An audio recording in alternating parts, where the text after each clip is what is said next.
В течение минувшего года специалисты отдела ЗАГС регистрировали все ключевые события, происходящие в жизни горожан. Так, за 2015 год население Сибая увеличилось на 1046 человек. На свет появились 528 мальчиков и 518 девочек. Что интересно, из них 353 ребенка стали первыми в семье, 439 младенцев – вторыми, 185 – третьими. А в 45 семьях родилось 4 и более детей.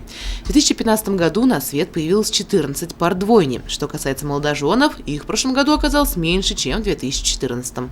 Заключено 503 брака, 258 супругов оформили расторжение браков.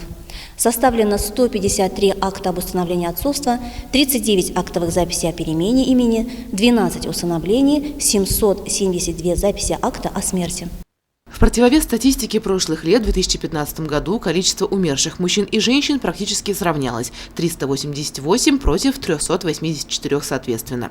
Возвращаясь к приятным событиям, произошедшим в жизни сибайцев, стоит отметить, что в прошлом году была продолжена добрая традиция проведения мероприятий по чествованию 500-го и 1000-го ребенка.